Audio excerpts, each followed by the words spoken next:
I'll move on the program, and it's all about the minister, of course. Bolaji Abdullahi, he's no more. You have it, Dan Gogo, who is the new sports minister. Of course, Nigerian journalists are saying that the new minister can continue with what Bolaji Abdullahi did, while others are saying he shouldn't have been sacked. Maybe they should have waited for a while before he'll be given the boots. Let's listen to them.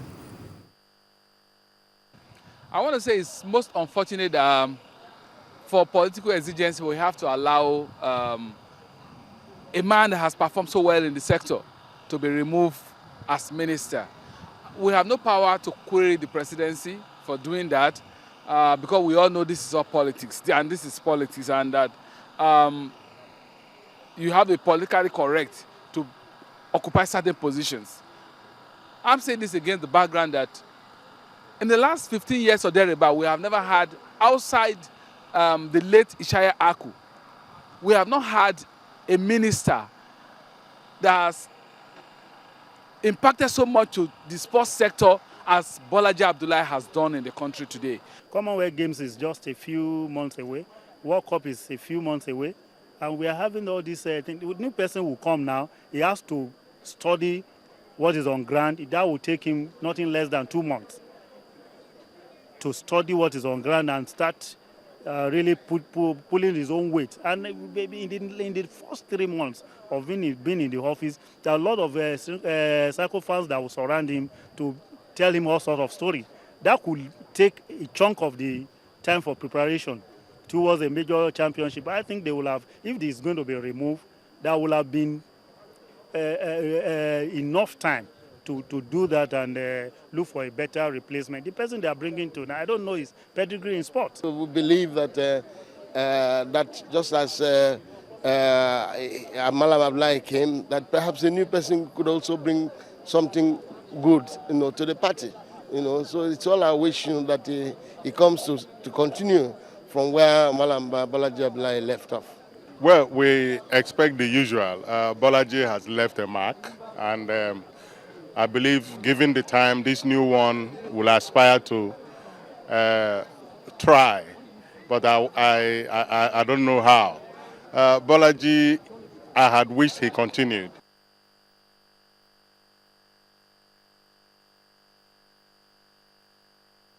Well, I said he wished he continued. Well, everyone actually wished that, because for a while we've not really been having ministers that will stay for a long time.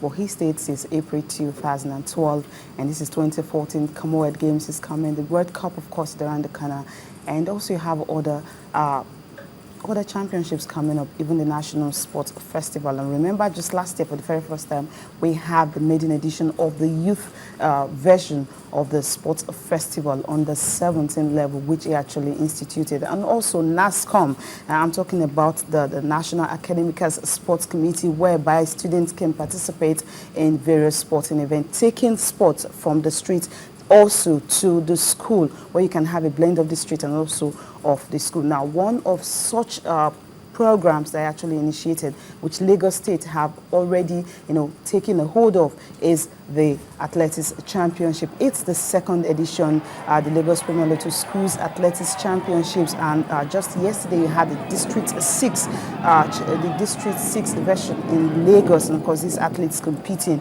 And we caught up with Eniton Oshodi, who is the Commissioner for Sports Lagos State, and also NASCOM Chairman, that's the National Academic Sports Committee Chairman, Yemi Ido, and they felt that one of such programs would definitely help in developing athletes for the future. Let's listen to them. It's more talent, and from what I've seen for the first 6 days here, the talent that abounds in this country is magnificent. But I think the second part is the difficult part, where we harness these talents and bring them. So we have to be working closely with the Athletics Federation of Nigeria, working closely with NASCOM.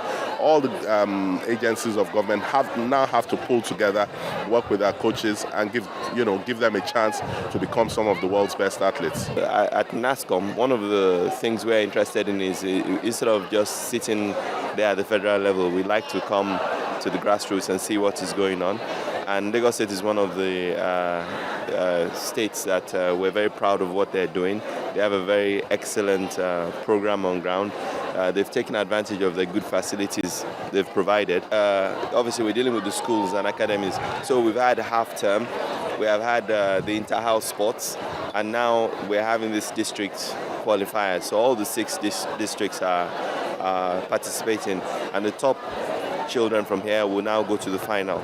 So at that final, we're going to be identifying people that we're going to be inviting to go to the National School Sports Festival, and obviously to build up momentum. So I don't know what the other states are doing, but I know Lagos State has got this very good program. The good thing I have to mention is that, Lagos State's Team Lagos won the festival last year, and we said to them that, look, are you going to be able to repeat this thing? And what I'm saying now is that they've got a very good conveyor belt of athletes that are coming. They've got the coaches, they've done the training of the coaches, and I think we're going to copy some of the things from here and take to some of the other states, and especially at the National Sports Festival. When you take sport to the student, and you gain a lot. In the next, probably in the next 4 or 5 years, you're going to be seeing this student running in Nigerian League. I'm very happy about it. I just pray and hope that it will be a continual thing. This is the 2nd edition. Hopefully, we're going to be seeing the 10th, the 50th edition of Premier Lotto. And hopefully one of these athletes might just break that record he has been holding for long, talking about Yusuf Ali. Okay, moving on to the papers, we're starting with Sporting Life this morning. And the big one, it's all about the minister, shocker, why Jonathan Abdullahi names new sports minister. Details of that is on page 14 of Sporting Life. And Keshi holds secret talks with Moses. Details is on page 15 of Sporting Life. Of course, he needs to do that. An international injury, of course, he gave out to undergo surgery on Friday amidst reactions to trade minister's sack. The Spanish FA clears Ike Uche, and Barcelona joined chase for Aguero, and Moyes considers selling ROVP Jose for Cavani. The next one is Complete Sport and Ike Uche blast. Keshi is unfair to me. Was the reason? Find out details of this one, Complete Sport. And Villarreal striker shocked by Keshi's comment. And Barcelona closed in on £25 million bid for David Luiz, and fit again Osaze 6, Norwich 4. Olayiton, I am now hale and healthy. Congratulations, that's a good one. Brazil show Bafana Wahala. That's details of this one. And Complete Sport. And how to beat Iran and Bosnia. That's Guinea, Egypt show Eagles how to do that. Okay, and there's also have a say on the Mexico friendly, and Omeri reveals World Cup ambition. He wants to be there. And the final paper I'll review this morning is Sports Day. And Keshi turns focus to Scotland. Expect mammoth crowd. Countdown starts to May 28th friendly in London. And the Brun blast Mourinho, Monaco are your deal. And Akmendo, I am not desperate for title. This is coming from basketball. And Kagawa sings New Zealand. You also have some international friendly result here. Magari welcomes new sports minister. Congratulate Tamuno Danagogo as new NSC boss. Okay, that's all for the papers this morning. Moving on the show. Well, the Super Eagles game, it was a goalless one in Atlanta. Of course, both sides failed to score. Some of the players were impressive, but for Emmanuel Melike, well, he didn't give his best at the game. And of course, they actually said before this match that this is what they're going to actually give Nigerians what they would play at the World Cup. But if this is what they will play in Brazil, definitely it is not enough for the Super Eagles. We're expecting more performance because they still have Scotland to play. And hopefully, if the game against Greece and USA is confirmed, they will have a long way to go. These are the results coming from the international friendlies. Selected one, we have South Africa losing to Brazil by 5-0. Iran, Guinea beating Iran by 2-1. Algeria beating Slovenia 2-0. And Bosnia-Herzegovina and Egypt, the game ended in favor of Egypt 2-0. And Montenegro beating Ghana by a lone goal. Ghana played very well, but just that lone goal dented the ambition of actually beating Montenegro, who happens to be the whipping boys whenever they're playing World Cup qualifiers. Portugal and Cameroon. Portugal beating Cameroon by 5-1. And Cristiano Ronaldo, of course, has set another record in Portugal. He is right now the highest goal scorer for the Portuguese national team. And Belgium and Cote d'Ivoire ended 2-2. And France, Netherlands losing for the first time since 2012. France beating them 2-0. These are the selected results coming from international friendlies. Before we end the show, we'll talk about one man, Tiger Woods.